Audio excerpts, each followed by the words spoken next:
바울과 및 동행하는 사람들이 바보에서 배 타고 밤빌리아에 있는 버가에 이르니 요한은 그들에게서 떠나 예루살렘으로 돌아가고 그들은 버가에서 더 나아가 비시디아 안디옥에 이르러 안식일에 회당에 들어가 앉으니라.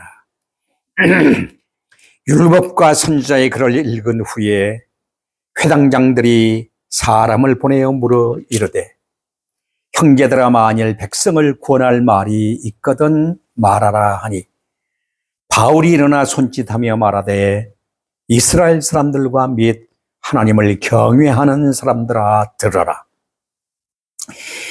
이 이스라엘 백성의 하나님이 우리 조상들을 택하시고 애굽에서 나그네 된 그 백성을 높여 큰 권능으로 인도하여 내사 광야에서 40년간 그들의 소행을 참으시고 가나안 땅 7 족속을 멸하사 그 땅을 기업으로 주시기까지 약 450년간이라.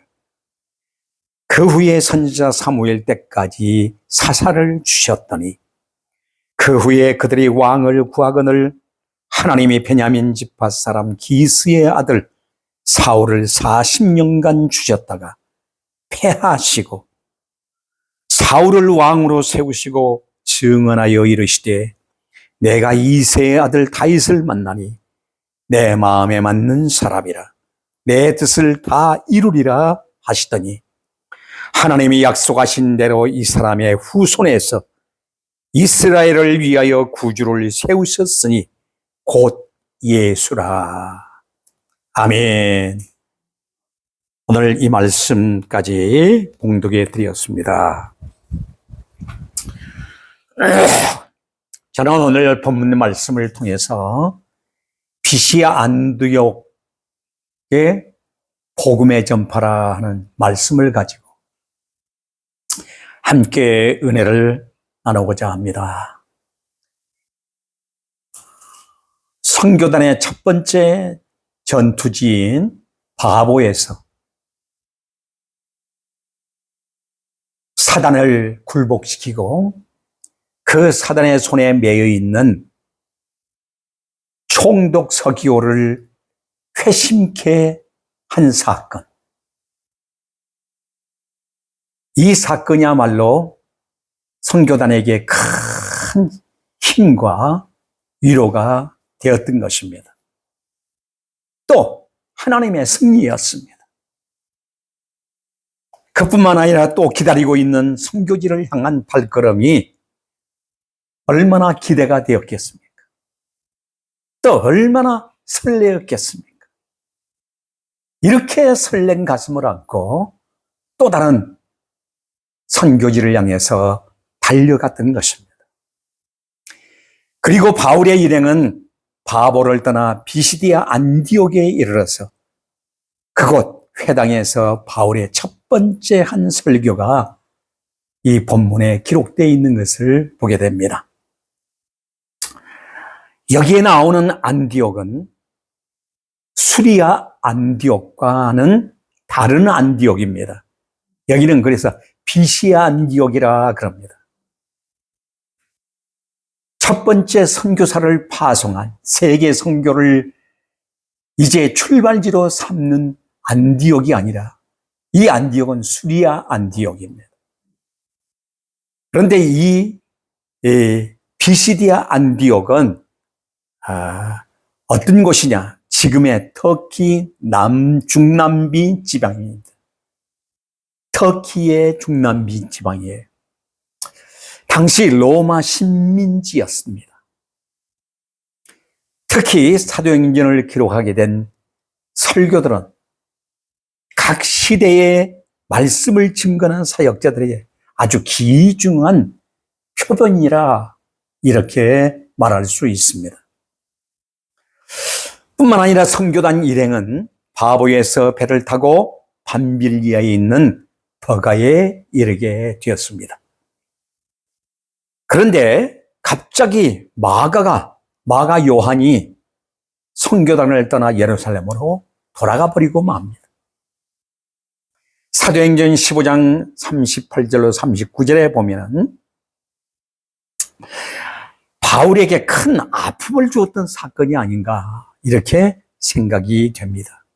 어쨌든 깊은 내용은 기록하지 않고 있기 때문에 더 이상 언급할 필요는 없습니다. 그러나 복음 전파는 실족할 수가 없습니다.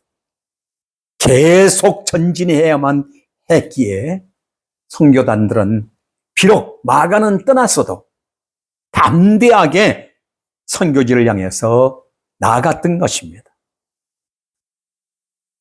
그럼에도 불구하고 바울과 바나바는 비시아 안디옥에 이르게 됩니다.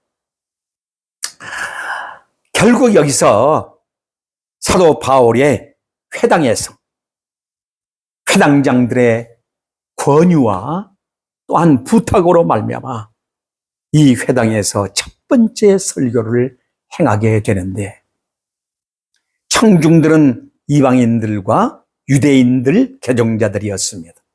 이들을 향해서 설교를 한 것입니다. 오늘 특별히 16절 말씀 보면은 이스라엘 사람들아 하면서 이스라엘 사람들과 및 하나님을 경외하는 사람들아 들으라고 말씀합니다. 들으라고 설교를 하게 됩니다. 설교의 중심점을 우리가 보면은 특별히 23절 말씀입니다. 하나님이 약속하신 대로 이 사람의 씨에서 이스라엘을 위하여 구주를 세우셨으니 곧 예수라고 한 말씀이 중심절입니다. 예수 그리스도가 구약에 약속하신 언약의 사자임을 증거하는 내용이라고 이와 같이 볼 수 있습니다. 언제나 성경의 중심 핵심은 누구입니까? 예수 그리스도이십니다. 그래서 바울 사도가 설교의 주제를 하나님께서 약속하신 대로 구주를 주셨으니 곧 예수라고 증거하고 있는 것입니다. 어디를 가나 어떤 상황 속에 있으나 누구와의 관계 속에서 함께하나 오늘 우리는 예수 그리스도만을 드러내고 예수 그리스도만을 나타내는 삶이 되어야 합니다. 그렇다면 그 사람 자체가 바로 설교자요. 그 사람 자체가 바로 메신저인 겁니다. 오늘 우리는 이러한 확신을 가지고 살아가야 할 것입니다. 그리고 설교의 목적은 구주 예수 그리스도를 영접하면 구원을 얻습니다. 그겁니다. 구원을 얻는 것보다 더 큰 것이 어디 있겠습니까? 죄에서 구원, 사망에서 구원, 저주에서 구원, 바로 사탄의 세력에서 구원, 하나님 나라의 거룩한 백성 되는 것으로 구원받는 것은, 하나님의 아들 되는 것으로 구원받는 것은 이보다 더 큰 일이 어디 있겠느냐 그 말입니다. 그래서 모든 초점이 바로 구원 얻는 데 목적을 두고 살아가야 한다는 것입니다. 바울 사도의 설교는 세 부분으로 나누어지게 됩니다. 그 첫 번째 바로 부분이 16절로 23절의 말씀입니다. 그것은 하나님께서 구약시대에 어떻게 준비해 오셨는가, 구속을 어떻게 준비해 오셨는가 하는 것을 우리는 이 본문 성경 사도 바울의 설교를 통해서 명확하게 드러나고 있는 것을 보게 됩니다. 17절 상반절에 이렇게 말합니다. 이 이스라엘 백성의 하나님이 우리 조상들을 택하시고 한 말씀은 참 중요합니다. 우리의 조상, 이스라엘의 조상, 우리 신앙의 조상이 바로 누구냐? 아브라함, 이삭, 야곱, 12지파, 이렇게 이어지는 놀라운 은혜의 세계를 보게 됩니다. 이를 누가 택하셨느냐? 하나님이 택하셨다는 얘기입니다. 하나님이 택정하셨다는 겁니다. 그래서 이 택정의 교리, 택함의 교리, 오늘 우리는 이것을 분명히 부여잡고 살아가야 할 것입니다. 나를 택하신 이가 누구냐? 하나님이시다. 저와 여러분을 택하셔서 오늘 또 하나님을 아버지라고 부를 수 있게 하는 이 은총이 바로 이 택하심, 하나님의 택하심이라는 이 확신을 가지고 살아가야 오늘 우리가 행복한 것입니다. 그래서 여기 아브라함과 이삭과 야곱을 택하신 의도가 무엇인가를 똑똑하게 보여주고 있다는 얘기입니다. 하나님이 갈대아 우르에서 아브라함을 불러내십니다. 택하셨습니다. 성경을 우리가 깊이 있게 보면은 아브라함을 택하시고 누가 또 택하십니까? 이삭을 택합니다. 하나님, 전혀 불가능한 아브라함에게, 전혀 불가능한 태가 마른 사라에게 내게 아들이 있으리라. 저들은 부정적으로 대답하지만은 하나님은 이미 택하셨다는 얘기입니다. 내게 아들을 주신다. 그것이 바로 이삭입니다. 그런데 이삭이 아들을 낳았지만은 누가 낳습니까?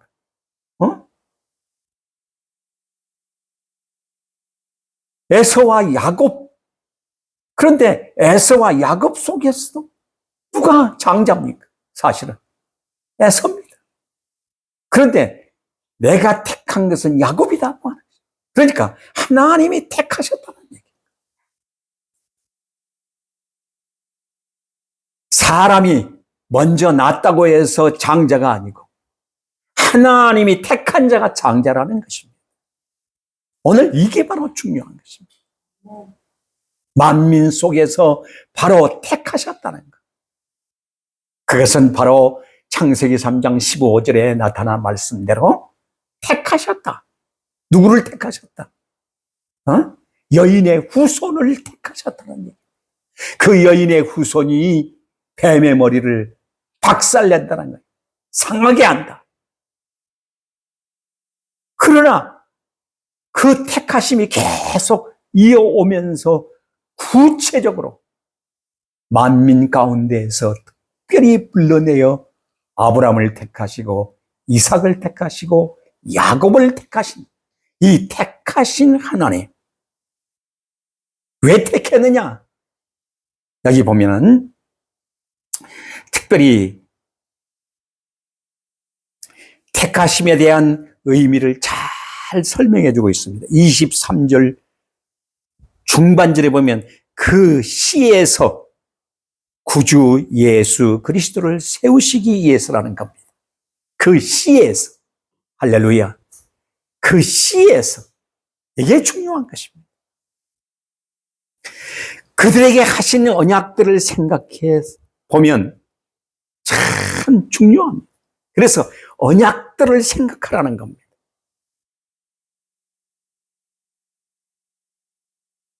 17절 하반절 말씀 보면은 애굽 땅에서 인도하여 내사 이렇게 말씀합니다.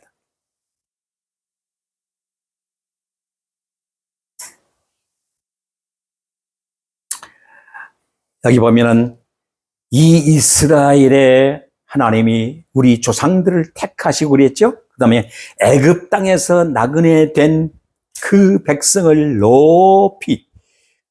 높이어 큰 권능으로 인도하여 내사 이렇게 말씀합니다. 여기서 인도하여 내셨다. 출애굽 사건은 너무너무 중요하죠. 무엇을 예표하고 있습니까? 구주 예수 그리스도를 통한 구속사역을 계시하시기 위하여 이 사건을 드러내고 있는 것입니다. 정확하게 바울은 이 말씀을 지금 들어서 설교하고 있는 거예요. 특별히 유월절 양으로 구속하심을 생각하라 하는 말씀입니다. 우리의 죄값을 담당할 예수 그리스도를 계시하신 사건이 바로 출애굽 사건입니다. 19절 말씀 보면은 가나안 땅 7족속을 멸하사 그 땅을 기업으로 주시고라고 말씀합니다. 참 의미 깊지요. 이건 역시도 왜 이와 같이 물론 이스라엘 백성들에게 약속하신 대로 주시기로 약속했기에, 즉 하나님의 나라를 예표한 가나안 땅이기에 그들에게 약속하신 것을 성취해 가시는 하나님이심을 볼 수 있습니다. 그런데 더 구체적인 것은 무엇입니까? 그 땅을 이렇게 예비하시면 구주 예수 그리스도가 태어나실 땅을 미리 예비케 하신 것이다 라고 하는 말씀. 그러니까 약속 속에서 모두가 하나님의 주권 속에서 이루어져 가고 있는 것을 보게 됩니다.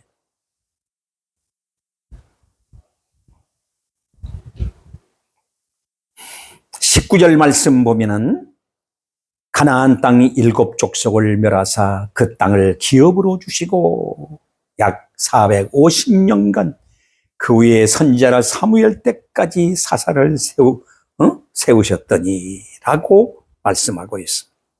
여기 가나안 땅 7족속을 멸하사 그 땅을 기업으로 주시고, 그러면서 22절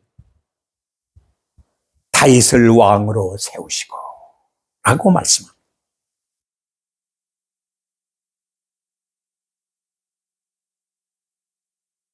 그렇죠?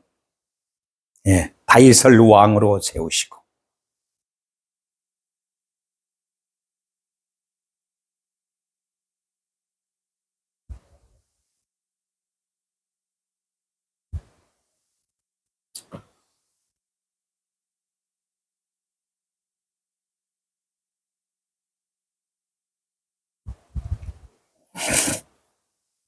내 뜻을 다 이루게 하리라 하시더니 하고, 다윗에 이르게 되자 바울의 증거는 곧 바로 하나님이 약속하신 대로 이 사람의 씨에서 구주를 주셨으니 곧 그분이 예수라, 이렇게 말씀하고 있습니다. 예수 그리스도로 연결하고 있는 것을 이 귀한 메시지 속에서 우리가 발견하게 됩니다. 바울 사도는 하나님께서 다윗에게 하신 언약을 생각하라는 것입니다. 바로 이를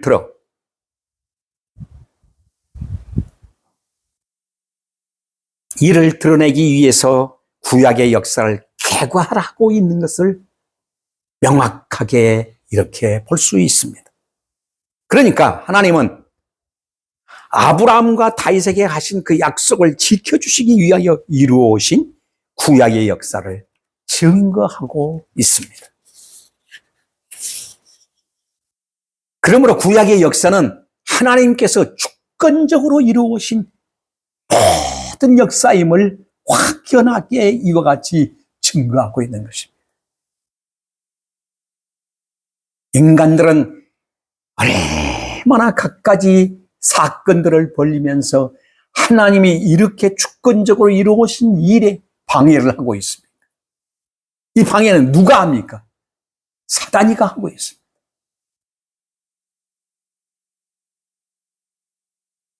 하나님이 주권적으로 이루어오는 이 모든 역사를 방해하려고 온갖 짓을 다 했던 것입니다. 중요한 단어들이 여기 나옵니다. 17절 보면 택하시고, 아까도 말씀하셨죠? 택정했다 우리를. 그리고 인도하여 내셨다. 불러내셨다.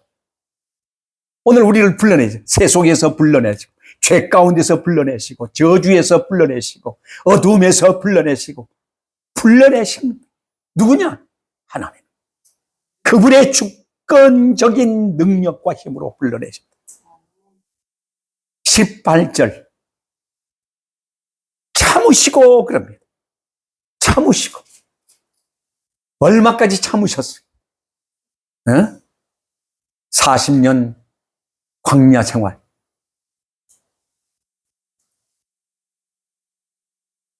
그 혹독한 광야에서 왜 뱅뱅뱅뱅 돌렸습니까? 하나님이 참으시며 또 돌보심도 참고 저희들을 굶주리게 내버려 뒀습니까? 물도 없이 목마르게 죽게 내버려 뒀습니까? 하나님께서는 거기서도 반석을 터뜨려 물을 주시고 하늘에 매일같이 만나를 내려서 먹게 하시고 메추라기로 입에 끼어서 냄새가 날 정도로 저들에게 고기를 주시고 돌보셨어요. 그럼에도 하나님은 돌보셨다. 여러분, 우리를 버리신 것 같지만은 버리지 않았습니다. 하나님의 참으심이라는 것을 알아야 돼요. 참으심 속에서 돌보신다고 하는 것을 기억해야 할 것입니다. 이 단어들을 우리는 명확하게 생각해야 돼요. 19절 말씀에 주시고 그랬어요. 주시고 하나님이 주시지 않았으면 다 끝이에요. 하나님이 주시지 아니하면은 하나님이 막으시면 무슨 방법이 있어요? 주시고 하나님은 주시는 분이시. 끝까지 주시는 분이시. 누구까지 주셔요? 하나밖에 없는 독생자까지 주시는 분이시. 그런데 뭘 아끼겠느냐 말이에요. 주시고 그 하나님, 그 놀라우신 하나님을 우리는 잊지 말아야 할 것입니다. 20절에 주셨더니 또 말씀합니다. 주셨더니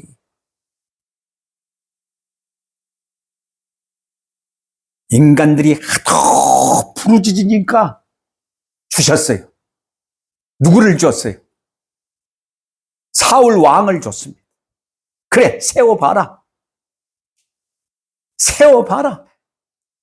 세웠더니 어떻게 하셨어요? 패하시고.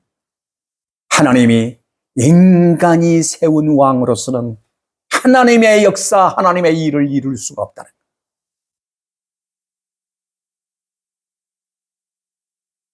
신정 정치에서 인간 정치로 전락했습니다.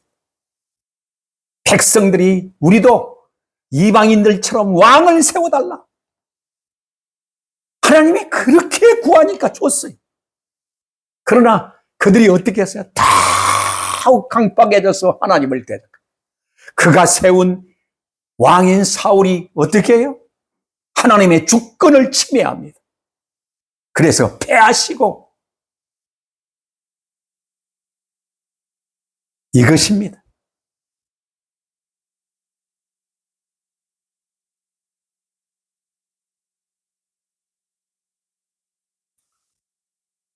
그리고 주셨다가 세우시고 그럽니다. 하나님의 마음에 합한 다윗을 왕으로 세우시고 22절에 이루게 하리라. 아멘. 22절에 중요한 메시지가 이루게 하리라. 하나님은 다 성취해 가신 하나님. 그러니까 구약을 한눈으로 쫙 사도 바울은 개괄적으로 이와 같이 구속사를 완벽하게 정리하면서 저들에게 이 메시지를 주고 있는 것입니다. 하나님의 마음에 합한 다윗을 왕으로 세우시고 23절에 구주를 주셨으니 곧 예수라. 아멘. 구주를 주셨으니 곧 예수라. 모두가 하나님께서 주권적으로 이루어오셨음을 증거하는 설교를 증언했던 것입니다. 하나님의 절대 주권은 누구도 침범할 수 없는 창조주의 권세라는 것을 우리 모두 알아야 할 것입니다. 오늘도 나도 누구에게 붙들려 살고 있느냐? 하나님의 절대 주권 아래에 있다고 하는 이 사실을 매일 고백하면서 그 주권에 붙들려가는 행복자들 되시기를 축원합니다. 신약 성경으로 넘어오면서 마태복음 1장 1절에 아브라함과 다윗의 자손 예수 그리스도의 세계라고 족보로 시작되고 있는 것을 보게 됩니다. 이는 족보이면서도 바로 구약의 역사인 것입니다. 그렇게 하고 있는 의도가 어디에 있을까요? 하나님의 약속하신 대로 이 사람 아브라함과 다윗의 씨에서 예수 그리스도를 보내주셨음을 증거하기 위해서인 것입니다. 예수 그리스도가 오시지 않았다며 우리에게는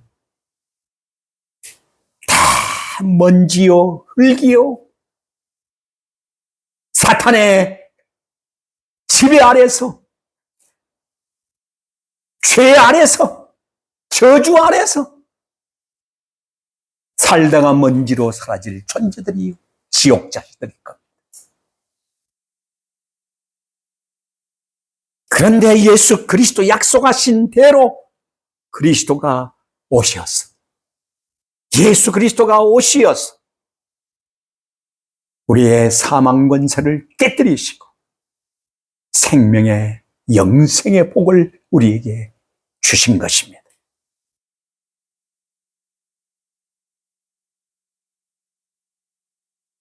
사도 바울은 동일한 같은 성령님의 감동에 의해서 같은 증거를 했던 것입니다.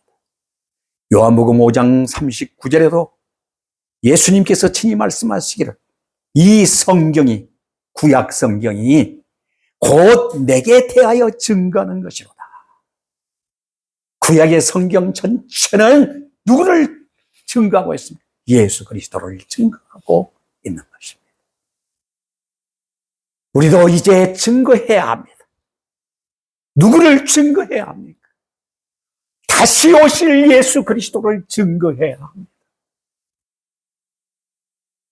그분은 우리의 영원한 왕이시, 우리의 주권자이시, 우리의 전부임을 증언하며 주님 다시 오십니다. 그분 없이는 우리에게는 아무것도 아닙니다. 라고 증거하고 외쳐야 할 것입니다. 구약시대라는 구주 예수 그리스도를 보내기 위한 전 기간이 바로 준비 기간이었음을 가르쳐주고 있습니다. 이렇게 하나님께서는 오랜 시간에 걸쳐서 온 인류를 구속하기 위하여 택하시고 참으시고 돌보시고 하나님의 그 끊임없는 열심이 구주 예수 그리스도를 이 땅에 오게 하셨던 것입니다. 그 하나님의 그 크신 사랑을 매일 매 순간마다 묵상하면서 이 한 주간도 멋지게 살아내는 귀한 삶들이 되기를 축원합니다. 기도하겠습니다. 자비롭고 은혜로우신 아버지 감사합니다. 저희들을 이처럼 사랑해 주시고 축복해 주셔서 놀라운 은혜의 비밀을 깨달으며 이 말씀 속에 거할 수 있도록 축복해 주시니 감사합니다. 자비롭고 은혜로우신 아버지 감사합니다.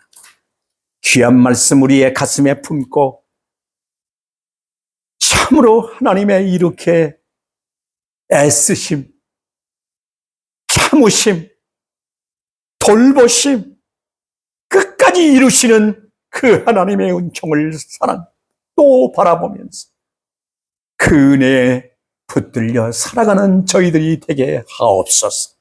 감사드리며 예수 그리스도 이름으로 기도하옵나이다. 아멘.